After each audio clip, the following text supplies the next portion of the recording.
Um filho abandona o pai de 90 anos sozinho na roça. 20 anos de silêncio, 20 anos de arrependimento. Mas quando ele finalmente volta, algo acontece que ninguém esperava. Uma história real que vai te fazer repensar todas as suas escolhas e relacionamentos.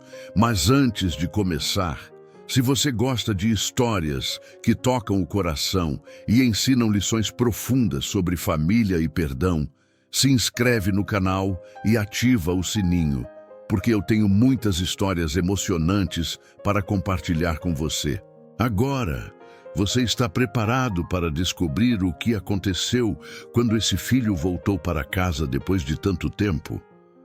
O final vai te surpreender e, quem sabe, te fazer pegar o telefone para ligar para alguém especial.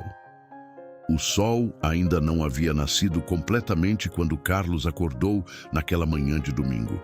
Aos 81 anos, seu corpo já não obedecia com a mesma presteza de antes.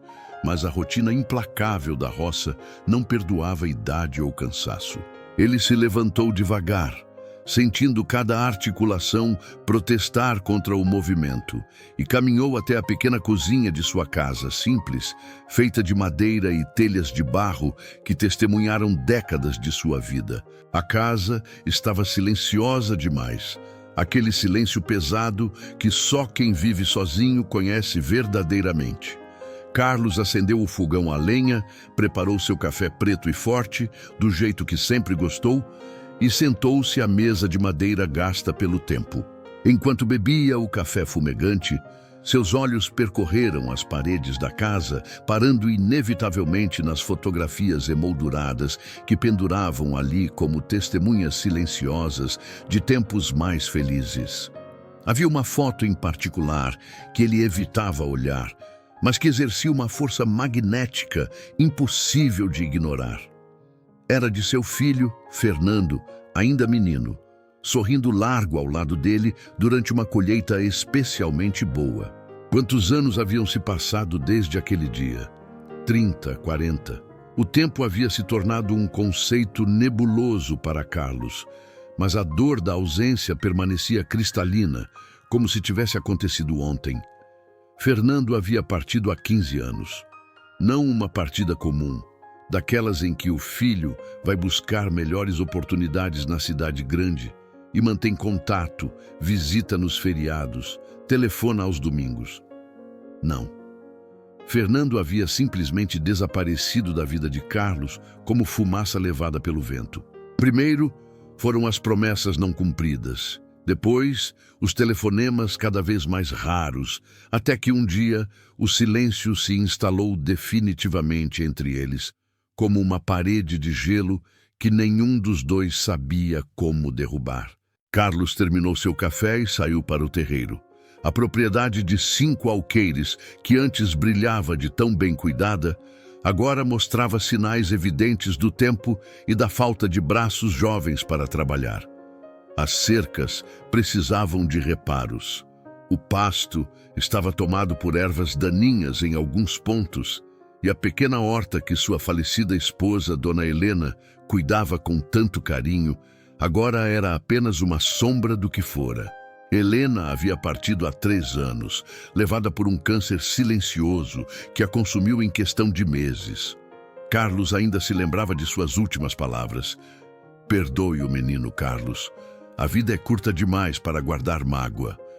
Ele havia prometido a ela que tentaria, mas o orgulho e a dor eram companheiros teimosos que não deixavam em paz. Os vizinhos eram bondosos e frequentemente ofereciam ajuda, traziam comida, se ofereciam para fazer pequenos reparos na casa. Mas Carlos era um homem orgulhoso, daqueles moldados pela terra dura e pelo sol escaldante do interior. Aceitava pouco e agradecia muito, mas no fundo preferia sua solidão e sua independência. Naquela manhã, ele precisava consertar parte da cerca do Pasto Norte, onde as vacas ameaçavam escapar. Com ferramentas pesadas nas mãos trêmulas e determinação no coração, Carlos começou o trabalho. O sol subia no céu implacável e o suor logo começou a escorrer por seu rosto enrugado. Cada martelada era um esforço, cada respiração um lembrete de que o tempo havia cobrado seu preço. Quando estava finalizando o último mourão, Carlos sentiu uma tontura súbita. O mundo girou ao seu redor e ele precisou se apoiar na cerca para não cair. Seu coração batia de forma irregular. Ele fechou os olhos, respirou fundo e esperou a sensação passar. Não era a primeira vez que isso acontecia nas últimas semanas, mas ele era teimoso demais para procurar um médico. Ainda assim, Carlos sabia que era mais do que fraqueza. Seu corpo estava pedindo trégua, implorando pelo fim de uma batalha que ele vinha travando sozinho há tempo demais. Quando o sol começou a se pôr, pintando o céu de laranja e roxo, Carlos finalmente voltou para casa, preparou uma refeição simples e comeu sozinho em silêncio, observando pela janela a noite que chegava. Depois, sentou-se em sua cadeira de balanço na varanda, acendeu um cigarro de palha que ainda se permitia fumar ocasionalmente e deixou seus pensamentos vagar. Pensou em Fernando, como sempre fazia naquela hora do dia. Onde estaria seu filho agora? Teria constituído família? Teria filhos que Carlos nunca conheceria? Estaria bem, feliz, realizado? Ou carregaria o peso da culpa e do abandono, como Carlos carregava o peso da mágoa e da saudade? Tantas perguntas sem resposta, tantos anos perdidos que jamais poderiam ser recuperados. Os dias se passaram como de costume, silenciosos e solitários. Até que certo sábado, enquanto Carlos cuidava do terreiro, ouviu um barulho de carro se aproximando. Um carro velho, mas que ainda mantinha o ronco firme. O coração dele disparou de forma que nem o suor ou a idade conseguiam explicar.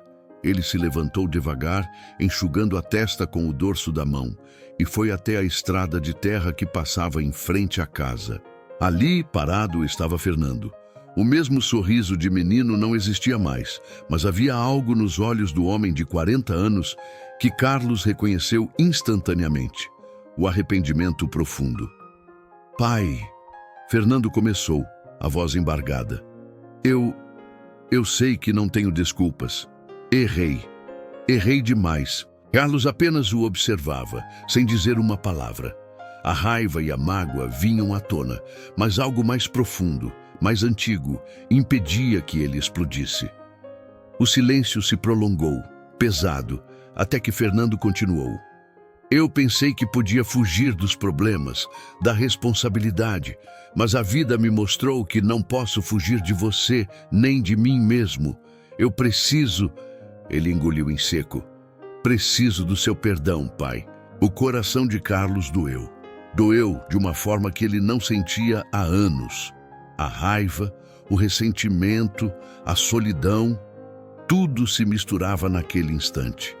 Mas ele também lembrou das palavras de Helena. A vida é curta demais para guardar mágoa. Carlos respirou fundo, o vento batendo em seu rosto enrugado, e finalmente disse: "Entre, Fernando. Vamos conversar." O filho desceu do carro e abraçou o pai como nunca antes havia feito. O abraço era pesado, carregado de anos de ausência, arrependimento e saudade acumulada. Carlos sentiu as lágrimas escorrerem involuntariamente. Ele não sabia ao certo se chorava de dor ou de alívio, mas sabia que algo dentro dele finalmente começava a cicatrizar. Nos dias seguintes, Fernando ajudou Carlos na roça, nas cercas, na horta, e juntos começaram a reconstruir não apenas a propriedade, mas também a relação perdida. Cada conversa, cada risada compartilhada, cada refeição juntos era um tijolo na reconstrução do vínculo familiar que o tempo havia destruído. Fernando contou sobre os erros, as escolhas ruins, os arrependimentos. Carlos escutou, às vezes com lágrimas, às vezes em silêncio. Mas o perdão foi sendo construído lentamente, sem pressa, porque o amor que estava adormecido precisava de tempo para despertar plenamente. Meses depois, a pequena casa simples de Carlos voltou a ter vida. A horta florescia novamente, o pasto estava limpo e organizado, E os vizinhos notaram que o velho homem solitário agora tinha companhia, risadas e conversas que enchiam o ar de alegria. Carlos percebeu que o mais importante não era apagar os anos de silêncio, mas aprender a viver com eles e transformá-los em força. Ele aprendeu que nunca é tarde para se reconciliar, para perdoar e para amar. E Fernando aprendeu que fugir nunca resolve, que o verdadeiro valor da vida está nos laços que construímos e mantemos. No fim, pai e filho se tornaram não apenas companheiros na roça, mas também amigos, confidentes e cúmplices de uma nova fase da vida, onde o passado servia de aprendizado e o futuro era construído juntos. E assim, Carlos pôde finalmente sentir que a vida ainda tinha muito a oferecer, mesmo aos 81 anos. Porque, às vezes, o milagre não está em evitar os erros, mas em ter a coragem de voltar, pedir perdão e reconstruir o que parecia perdido para sempre. Se essa história tocou o seu coração, curta o vídeo, compartilhe com alguém especial e se inscreva no canal Crer Mais para não perder nenhuma história inspiradora como essa.